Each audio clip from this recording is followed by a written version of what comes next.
இன்னைக்கு இந்த வீடியோவில் மிக மிக முக்கியமான ஒரு ஜோதிட தாள்களை தான் அதிரடியாக பார்க்க போகிறோம். அதிரடியாக பார்க்குறதுக்கு முன்னாடி எதை பற்றிய ஜோதிட தாள்களை பார்க்க போகிறோங்கிறத இன்ட்ரோவில் ஷேர் பண்ணுறேன், வாங்க பார்க்கலாம். தற்போது 2025 ஆண்டில் தமிழ் மாதம் 8வது மாதமான கார்த்திகை மாதமும் ஆங்கில மாதத்தில் 11வது மாதமான நவம்பர் மாதமும் நடந்துட்டுருக்கு. இந்த மாதங்கள் மிக மிக முக்கியமான மாதங்களாக கருதப்படுது. ஏன்னா இந்த மாதத்தில் ஆன்மீக சார்ந்த நாட்களும் ஜோதிட சார்ந்த விஷயங்களும் நிறைய நடக்கும். அதனாலேயே இந்த 2 மாதங்கள் மிக முக்கியமான மாதங்களாக குறிப்பிடப்படுது. இந்த மாதத்தில் கிரகங்கள் ஸ்பெஷல் நிலையில் அமைந்ததுனால ஒவ்வொரு ராசிக்காரங்களுக்குமே இனி அடுத்ததாக சிலது இதெல்லாம் நடக்கும் என்பது நட்சத்திரத்துக்கேற்ப குறிப்பிடப்பட்டிருக்கு. அப்படி குறிப்பிடப்பட்ட பலன்களை இந்த வீடியோவில் சிம்மம் ராசிக்காரங்களுக்கு பார்க்க போகிறோம். சிம்மம் ராசியில் பிறந்த நேயர்கள் உங்களோட நட்சத்திரத்துக்கேற்ப என்ன மாதிரியான பலன்கள் கிடைக்கும் அப்படிங்கிறத இந்த வீடியோவில் தெரிஞ்சுக்குங்க. ஸோ தெரிஞ்சு அதற்கேற்ப நடந்து பலன் பெறுங்க. ஆக்சுவலி உங்கள் ராசி நட்சத்திரத்துக்கு பரிகாரமும் சொல்ல போகிறேன். பணவரவுங்கிறது இப்போ இருக்கக்கூடிய காலகட்டத்தில் ரொம்ப முக்கியமான ஒன்று. அந்த பணவரவு உங்களுக்கு நிறைய கிடைப்பதற்கு ஒரு பரிகாரம் செய்யணும். அது என்ன பரிகாரம், அதை எப்படி செய்யணும் அப்படிங்கிறத இந்த வீடியோவில் சொல்ல போகிறேன். அதை எப்படி செய்யணும் அப்படிங்கிறத தெரிஞ்சு அந்த பரிகாரத்தை மறக்காமல் செய்யுங்க. ஆக்சுவலி இந்த டைம் பார்த்தீங்கன்னு வச்சுக்கோங்களேன், நவம்பர் 26 ஒரு ஆட்டமானது ஆரம்பமாக போகுது. அந்த ஆட்டத்தான் உங்களோட ராசிக்கு நல்லதை கொடுக்க போதா கெட்டதை கொடுக்க போதாங்கிறத சொல்ல போகிறேன். நம்ம லைஃப்பில் எல்லாத்துக்குமே காரணம் நவக்கிரகங்கள் தான். நவக்கிரகங்கள் நமக்கு சாதகமாக இருந்தால் சாதகமான பலனும், நவக்கிரகங்கள் நமக்கு பாதகமாக இருந்தால் பாதகமான பலனும் கிடைக்கும். ஸோ ஃபஸ்ட்டு அதை நம்ம கரெக்ட் பண்ணிக்கிட்டாவே நமக்கு கண்டிப்பாக எல்லாமே நல்லபடியாக இருக்கும். சரி, இப்போ உங்களுக்கான பலன்களை பார்க்கலாம் வாங்க. சிம்மம் ராசிக்காரங்க ஃபஸ்ட்டு மகமில் பிறந்தவங்களுக்கு ஷேர் பண்ணுறேன். நினைத்ததை சாதிப்பதில் உறுதியாக இருக்கக்கூடிய உங்களுக்கு இனி வரக்கூடிய நாட்கள் கவனமாக செயல்பட வேண்டியது அவசியம். ஜென்ம ராசிக்குள் கேது சஞ்சரிப்பதால் மனதில் இனம் புரியாத குழப்பம் ஏற்படும். ஆக்சுவலி எடுக்கக்கூடிய வேலைகளில் இழுபறிகள் உண்டாகும். உங்கள் விருப்பத்திற்கு மாறாக உடனிருப்பவர்கள் செயல்படுவாங்க. குடும்பத்தில் கூட எதிர்பாராத நெருக்கடி போகும். உலகையும் உறவினர்களையும் புரிந்து கொள்ளக்கூடிய சூழ்நிலை ஏற்படும். சப்தமஸ்தானத்தில் சஞ்சரிக்கக்கூடிய சனியும் ராகுவும் புதிய நட்புகளால் பிரச்சனைகளை ஏற்படுத்துவார். சட்டத்திற்கு புறம்பான வேலைகளில் உங்களையே அறியாமல் ஈடுபடக்கூடிய நிலை கூட ஏற்படும். அதன் காரணமாக வழக்கு நெருக்கடி ஏற்படும். கணவன் மனைவிக்கு இடையே விரிசல், குடும்பத்தில் ஒருவர் விட்டு ஒருவருக்கு நோய் ஏற்படும். இந்த மாதிரியெல்லாம் கூட இருக்கிறது. கண்டிப்பாக உங்கள் ஜீவனாதிபதி சுக்கிரன் சாதகமாக சஞ்சரிப்பதால் விலக ஆரம்பிக்கும். வியாபாரத்தில் முன்னேற்றங்கள் இருக்கும். எதிர்பார்த்த பணம் கைக்கு வரும். அடிப்படை தேவைகள் பூர்த்தியாகும். பொன்பொருளானது சேரும். உறவினர்களுடைய ஆதரவு கிடைக்கும். அதுவும் பிற்பகுதியில் திட்டமிட்டு செயல்பட்டு நினைத்ததை சாதிப்பீங்க. வராமல் இருந்த பணம் வரும். எடுக்கக்கூடிய முயற்சி வெற்றியாகும். சிம்மமில் பிறந்த மகம் நட்சத்திரக்காரர்களுக்கு இதுதான் பலன் என்பது குறிப்பிடப்பட்டிருக்கு. இதற்கேற்ப நடந்து பலன் பெறுங்க. நெக்ஸ்ட்டு பூரமில் பிறந்த சிம்மம் ராசிக்கு சொல்லப்பட்டிருக்கு. முயற்சியை மேற்கொண்டு முன்னேறுவதில் இன்ட்ரெஸ்ட் கொண்ட உங்களுக்கு இனி நாட்கள் நன்மையாக இருக்க போகுது. சுக்கிரன் நெருக்கடிகளில் இருந்து உங்களை மீட்டெடுப்பார். எதிர்பார்த்த பணம் வரும். ஆடை ஆபரணம் நவீன பொருட்கள் சேரும். குடும்பத்தில் இருந்த நெருக்கடி விலகும். கணவன் மனைவிக்குள் இணக்கங்கள் உண்டாகும். சிலர் புதிய வாகனம் வாங்குவது உறுதியாகும். அப்புறம் சுகம், பாக்கியஸ்தானங்களில் அதிபதியான செவ்வாய் சுகஸ்தானத்தில் ஆட்சியாக சஞ்சரிப்பதால் எதிர்பார்ப்பு பூர்த்தியாகும். புதிய இடம், வீடு வாங்கக்கூடிய முயற்சி வெற்றியாகும். தாய் தந்தையருடைய ஆதரவு கிடைக்கும். எடுக்கக்கூடிய முயற்சி வெற்றி பெறும். அதே நேரத்தில் உழைப்புங்கிறது அதிகரிக்கும். வேலை அலைச்சல் காரணமாக உடலில் எதிர்பார்த்த சங்கடங்கள் தோன்றும். மருத்துவ செலவு இதனால் ஏற்படும். விவசாயிகளுக்கு வேலை பளு உண்டாகும். சுயதொழில் செய்பவர்கள் விழிப்புணர்வோடு செயல்படுவது அவசியம். வியாபாரிகள் புதிய முதலீடு செய்வதற்கு முன்பு நன்கு யோசிக்க வேண்டும். முதலீட்டுக்கேற்ற ஆதாயம் இல்லாத விஷயங்களில் ஆர்வம் காட்ட வேண்டாம். அப்புறம் சப்தம சனி ராகு சஞ்சாரத்தால் கூட்டு தொழிலில் எதிர்பாராத நெருக்கடி ஏற்படும். பணியில் கவனம் செலுத்த முடியாத அளவிற்கு நிலைமை மாறும். சிலருக்கு வயிறு சம்பந்தமான பிரச்சனைகள் தோன்றும். பெண்களுக்கு கூட கர்ப்பப்பையில் கோளாறு ஏற்பட வாய்ப்பு இருக்குது. மருத்துவரை சிந்தித்து ஆலோசனை பெறுவது நல்லது. புதியவர்களிடம் விலகி இருப்பதால் சங்கடம் ஏற்படாமல் போகும்.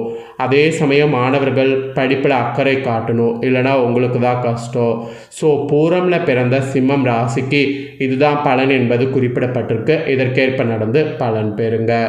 நெக்ஸ்ட்டு உத்திரம் 1ஆம் பாதத்தில் பிறந்த சிம்மம் ராசிக்கு சொல்லப்பட்டிருக்கு. இதில் பிறந்தவங்களுக்கு என்ன பலன்கிறத வாங்க பார்க்கலாம். வாழ்வில் எப்போதும் தனித்துவமாக செயல்படக்கூடிய உங்களுக்கு இனி வரக்கூடிய நாட்கள் நிதானமாக செயல்பட வேண்டியது அவசியம். ராசிநாதன் பார்த்தீங்கன்னு வச்சுக்கோங்களேன், சூரியன் சுகஸ்தானமான 4வது இடத்துல சஞ்சரிப்பதால் பணியாளர்களுக்கு வேலைபளுவும் நெருக்கடியும் அதிகரிக்கும். அரசியல்வாதிகளுக்கு எதிர்பார்ப்பு இழுபறியாகும். நேற்று வர நன்றாக சென்று கொண்டிருந்த வேலைகளில் பின்னடைவு ஏற்படும். சிலருக்கு எதிர்பாராத இடமாற்றம் ஏற்படும். பணியாளர்களுக்கு உழைப்பு அதிகரிக்கும். உழைப்புக்கேற்ற ஆதாயம் இல்லை என்ற நிலை ஏற்படும். இந்த நேரத்தில் ஜென்ம ராசிக்குள்ள கேது, சப்தமஸ்தானத்தில் சனி ராகு, சுகஸ்தானத்தில் செவ்வாய் என்ற சஞ்சார நிலை ஒவ்வொன்றிலுமே போராடி வெற்றி பெற வேண்டிய நிலை உண்டாகும். அப்புறம் படம் போட்ட தங்கமாக உங்களை மாற்றும். அதாவது நண்பர் யார் எதிரி யார் என்பதை புரிந்து கொள்ளக்கூடிய நிலை உங்களுக்கு உண்டாகும். குடும்பத்திற்குள் வீண் பிரச்சனைகளை பார்த்தீங்கன்னு வச்சுக்கோங்களேன் தலை தூக்கும். அதுவும் உங்கள் ராசிக்கு தன குடும்பதிபதியான புதன் சஞ்சாரம் சாதகமாக இருப்பதால் எல்லாவற்றையுமே புத்திசாலித்தனத்தோடு சமாளிப்பீங்க. எதை செய்வது எதை தவிர்ப்பது என்ற புத்தி ஏற்படும். வீண் விவகாரங்கள்லேருந்து வெளியில் வருவீங்க. வங்கியில் கேட்டிருந்த பணம் கைக்கு வரும். சிலருக்கு புதிய ஒப்பந்தம் கிடைக்கும். புதிய இடம் வீடு வாங்கக்கூடிய முயற்சி வெற்றியாகும். மாணவர்களுக்கு படிப்பில் அக்கறை கூடும். விவசாயிகள் வியாபாரிகள் கூட இந்த டைம் கவனமோடு செயல்படுவது நல்லது. ஸோ இந்த நட்சத்திரத்தில் பிறந்த, அதாவது உத்திரம் 1ஆம் பாதத்தில் பிறந்த சிம்மம் ராசிக்கு இந்த மாதிரியான பலன் கிடைக்கும். இதற்கேற்ப நடந்து பலன் பெறணும் என்பது குறிப்பிடப்பட்டிருக்கு. சிம்மம் ராசிக்காரங்க உங்களோட நட்சத்திரத்துக்கு ஏற்ப என்ன பலனை பெறுவீங்களோ அதை தெளிவாக இந்த வீடியோவில் ஷேர் பண்ணிட்டேன். ஷேர் பண்ணதை தெரிஞ்சிருப்பீங்க. தெரிஞ்சதுக்கேற்ப நடந்து பலன் பெறுங்க.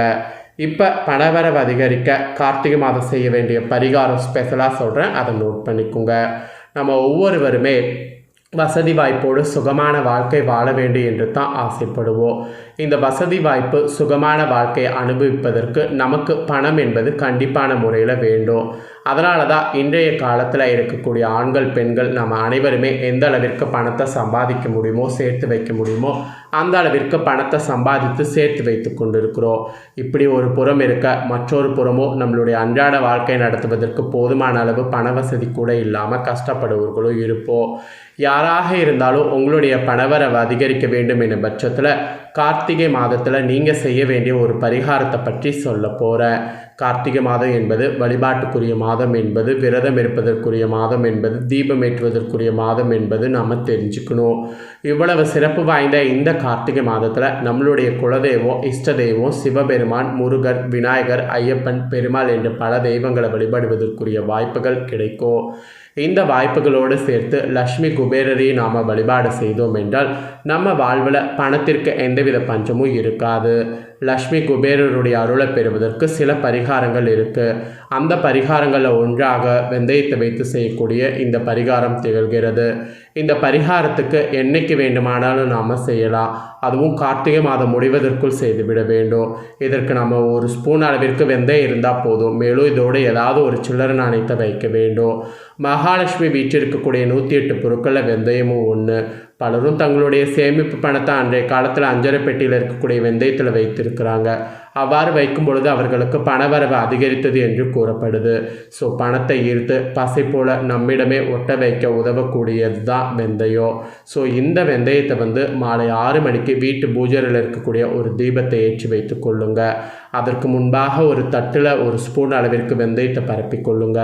அதற்கு மேல் உங்களிடம் இருக்கக்கூடிய ஏதாவது ஒரு நாணயத்தை வைங்க. இப்படி வைத்து முடித்த பிறகு முதல்ல விநாயகர் பெருமானை வழிபாடு செய்யுங்க.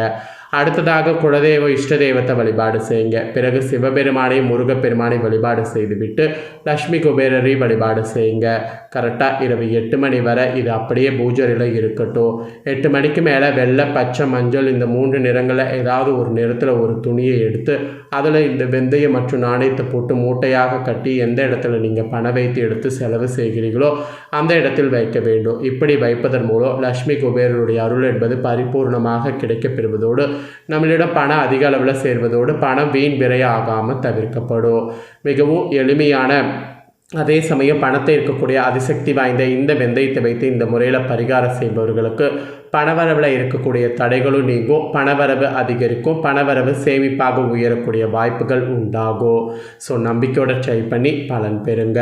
இதை நீங்கள் செய்கிறது போல் உங்கள் ஃப்ரெண்ட்ஸ் ஃபேமிலியில் இருக்கிறவங்க செய்து அவங்களும் பயன் பெறணும் அப்படின்னு நினச்சிங்கன்னா வீடியோ லைக் பண்ணி உங்கள் ஃப்ரெண்ட்ஸ் ஃபேமிலிக்கு ஷேர் பண்ணுங்கள். ஏன்னா உங்கள் ஃப்ரெண்ட்ஸ் ஃபேமிலியில் இருக்கிறவங்களும் உங்களை போல் சிம்மம் ராசிக்காரங்களாக இருந்தாங்கன்னா இந்த தாள்களை தெரிஞ்சு இதற்கேற்ப நடந்து பலன் பெறட்டும். இதே போல் புதிய அப்டேட்டான நிறைய வீடியோ நம்ம சேனலில் போடப்போதும். அதை எல்லாமே உடனுக்குடனே தெரிந்து கொள்ள மறக்காமல் நம்ம சேனலை சப்ஸ்கிரைப் பண்ணுங்கள், கூட பெல் பண்ண ப்ரெஸ் பண்ணுங்கள். ஃபஸ்ட் டைம் பார்க்குறவங்க அதை நீங்கள் பண்ணிட்டீங்கன்னா இனி நான் போகிற மற்ற அப்டேட்டான எல்லா வீடியோஸும் உடனுக்குடனே தெரிந்து கொள்ளலாம். ஸோ மறக்காமல் பண்ணுங்கள். நெக்ஸ்ட் இதே போல் சுவாரஸ்யமாக வேறொரு புதிய வீடியோவில் வந்து உங்களை சந்திக்கிறேன். தேங்க்யூ.